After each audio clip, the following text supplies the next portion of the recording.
this presentation is predominantly motivated by listening to the collective wisdom around the room or reading some of your works and efforts over the years. So I thought I need to translate some of this into my own environment and start seeing how that impacts. And of course, as we now know, the WHO has given us a little bit more validity in terms of some general information, and some of this information obviously also, I guess, is correlated by my own experience. And coming here this week in my preparation, every time I looked at the weather forecast, it showed rain for the entire time I was going to be in Ireland. So I thought, well, what I need to do is bring a bit of sunshine. So for those of you that are not all that familiar, the presentation is focused around, at least from my experience, even though I've got some international input, is based on a very calm, placid stretch of water on Queensland's Gold Coast. Nothing like what Kevin's described and experienced on his own west coast of New Zealand. This would, mate, you'd just set up your Irish medal and wait for him to bring the Guinness, really, if you were at our beach. Although Steve's got that covered. The Gold Coast is known, I suppose, far and wide anyway, as the glitter strip or the tourism central. It's also been for the last 20 years the fastest growing area in Australia every year. Every year it's the fastest growing area in the country. And this area that I've highlighted there, Surfer's Paradise, it's far from a paradise, particularly if you're a surfer. And it's even worse if you're a tourist, because the chances are you're going to get swept out to sea. And when we're on the beach and listening to the radio, Surfer's Paradise, 1,000 people on the beach, and there's usually all sorts of incidences happening, mainly because of the lack of knowledge. However, fortunately, we're lucky in this part of the world because it's a very well protected and supported volunteer life-saving supported part of the country. In fact, Main Beach, this is Southport, this is further north of Surfer's Paradise. It's actually originally was at Southport Surf Lifesaving Club. It was actually one of the first Royal Lifesaving Clubs in that part of the world as well. So that's the end of my tourism promotion, and now you can feel the warm glows oozing over you. You can relax, and I'll get more to the problem at hand. One of the things that in my part of the beach, and I'll show a little bit more of that in a minute, is the fact that I've been involved there for about 20 years. Most of the people I patrol with have had roughly around average, probably about 10 years experience. And most of the people that come there are actually locals. There's not as many tourists in our little part of the world as there is at Surfer's Paradise, which is very international. And what we often see is people wanting to enter the water, and we can stand there and say, look, don't go in the water. We can put up the signs. There can be lightning striking all around through thunderstorms, and people are still in the water. You suggest that maybe they should get out.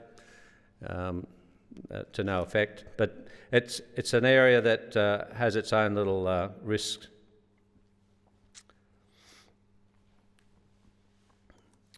But the one good thing is there are no saltwater crocodiles this far south in our state. They're a little bit further north, so if you want to see the saltwater crocs, you have to go about 1,000 kilometres, maybe a bit less, depending on hurricanes and cyclones that bring a few crocs further south. That one's actually was in Port Douglas. But this is what a lazy afternoon on the beach could look like. The IRB sitting there empty, maybe a fisherman or two. You can see the sandbank has been revealed, and there's a narrow little channel that's ripping out across the bar at a place called Tallabudgera. So what we tend to find is that's the time when it can actually be the most dangerous. 3 years ago, this tranquil water was officially labelled as a black spot on the Gold Coast. It's a black spot for a number of reasons, but we knew it was a dangerous area. But some of the experiences you have, how do you make benefit of that? How do you influence? How do you change things? So from that, we had the classic. And I was saying earlier to John, when you're standing on a beach in a red and yellow uniform and someone comes up to you and says, "Is it safe to swim from A to B?" It's a bit like someone asking you, "How expensive is that motor vehicle?" If you've got to ask, "Is it safe?" We generally think, well, no, it's not if you've got to ask. But the standard response is, "I know how to swim and I'm a strong swimmer." I'm probably more of a cynic than some of the younger ones on our patrol these days, because my next response is, "How far do you swim every week? 20k? And they look at me as if I've got two heads. Then when they've got that stunned look with their mouth dropping, I then say, "Oh, what, 10k a week?" And again, there's a stunned look of silence. So the reality is they're people that know they have competence in swimming. As Bob would attest, they have competence, but they're certainly not strong and they're certainly not fit. And probably if they had their last swim session, it was the last holiday they had on the Gold Coast, which was 12 months ago. However, the big challenge in this little spot on the Gold Coast is that the lack of waves is not an indicator of the benign environment within. In fact, rarely is there evidence, and some of the discussions yesterday and the iconic symbols, this is usually the first sign of someone in trouble on our little patch of beach. You can see there's a bit of water movement around, not all that much. However, some of that outgoing tide can be 6 knots or more going out to sea. And the first indicator is no hand up in the air or a yell for help. It's the eyes looking back at where they've just come from. And they're estimating, will I make it? Can I make it?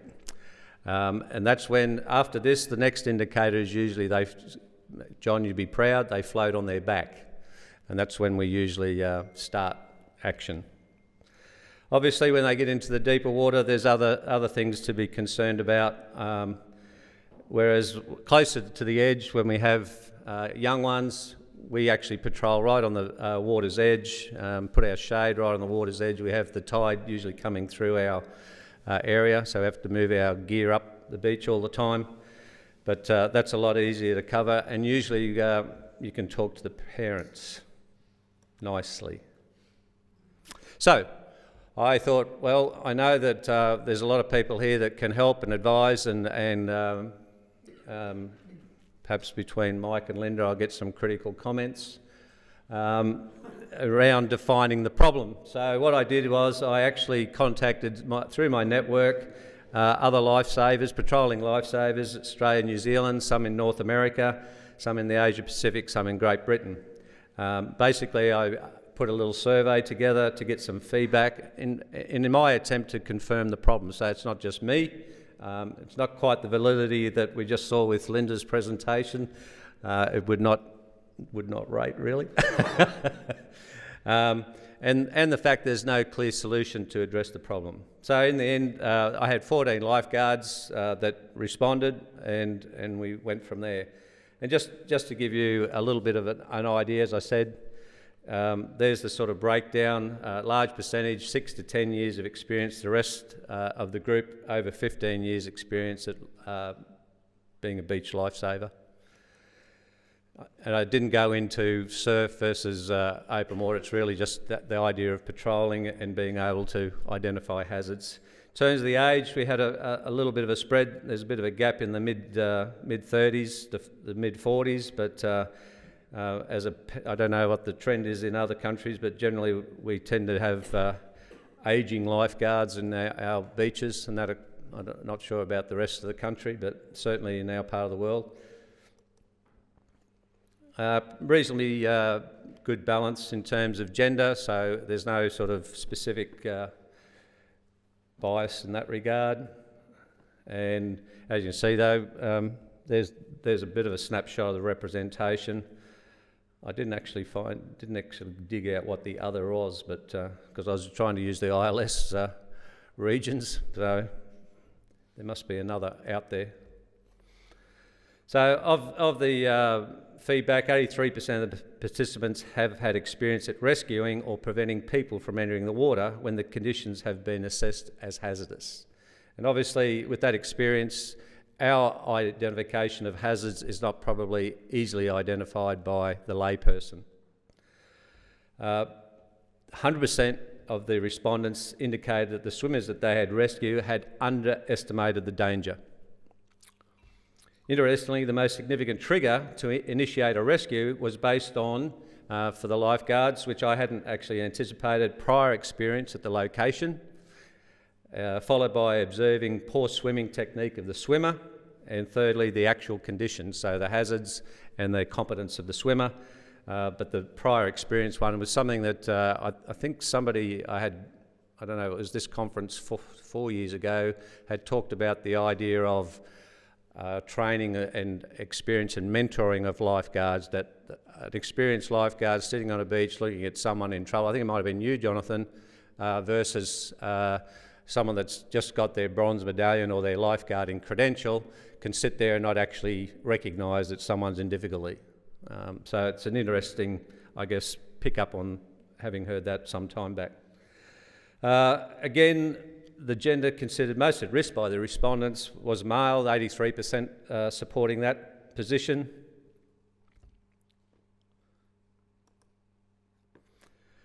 So understanding the water competency, I asked the participants to try and rate what they consider the main issues in terms of people's capability at the beach when they come to the beach, and one was knowing the conditions and hazards.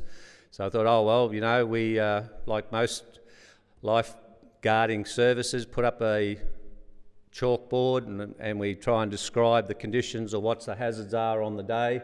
The number of people that actually read it is quite small, or if it is, it's people that are already probably got no intention of going in the water. The swimming ability of the people that are involved, the idea of people swimming with a friend, having survival swimming skills and knowing their own limitation were things that identified by each and every one as contributing to the risk.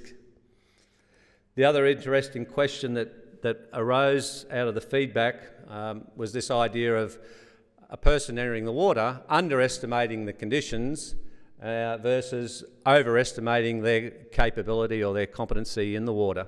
And I thought this quote from one of the respondents was quite good, that people underestimate the dangers, are still at risk by entering the water, but they may tend towards caution, whereas people that overestimate think nothing can hurt them and that they are invincible.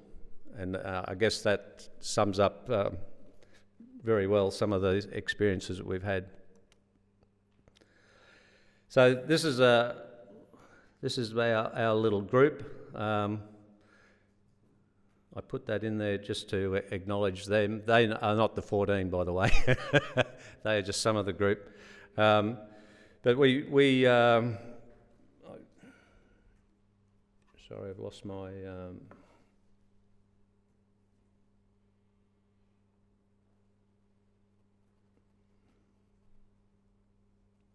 So what we also used, the feedback, we did some talking and sorting, trying to understand, well, what are the things that we can actually do? What can we do to advise, to inform, to prevent? Reading some of the psychology work that John's put together, this idea of how do you make an impact on someone? We have conditions there when there's cyclone seasons, waves do crash in over the bar, through the sandbank, fill the sandbank. We have boats that go out over this, try to go over the sandbank. It's a 6-knot zone, it doesn't matter. So there's signage on the beach, there's signage on the promenade, there's patrolling lifeguards. We have access to helicopters, we have access to the wave runner service that runs up and down the Gold Coast. We have all those services, yet people continue to enter the water and put themselves at risk.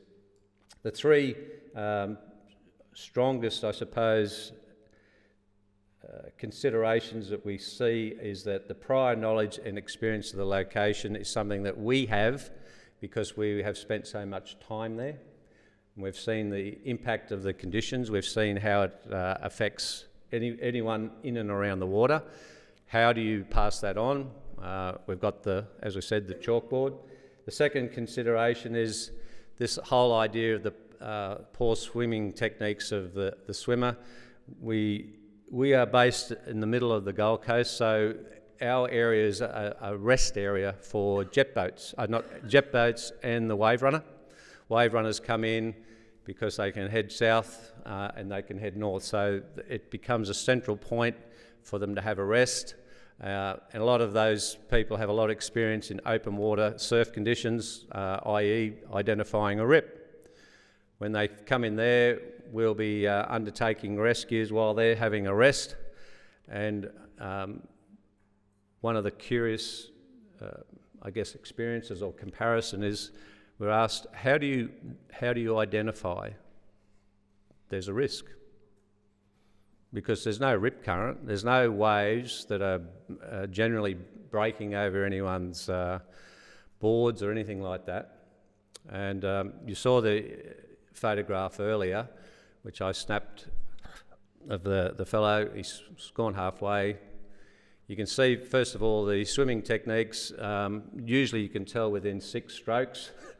So it's not in metres. 1, 2, 3, 4, maybe 5, and then we go to breaststroke, and that's when the impact starts.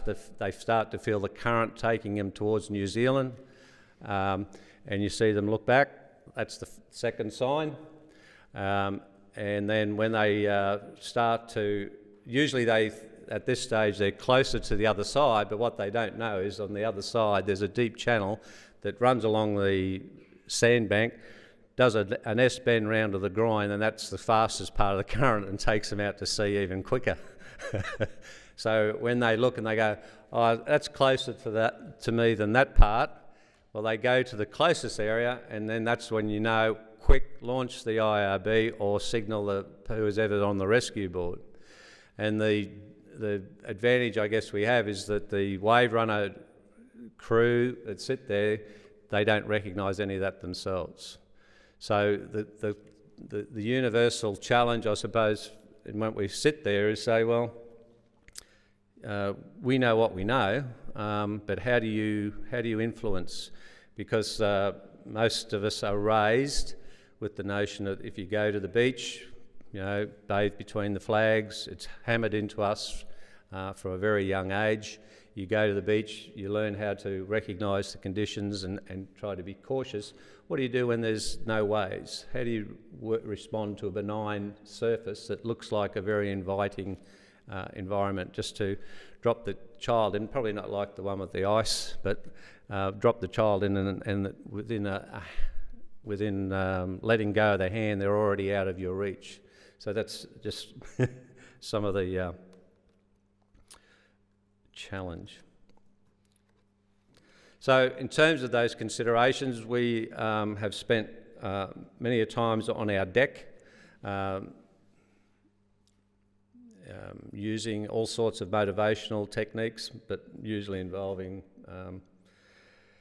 a lot of food and drink and merriment. But in all cases, there's the serious side of that and the considerations that arise, and that I said, well, in coming to this forum, there's an opportunity to ask, to get input, and if anybody is keen or willing to contribute, we'd be happy to take the idea further.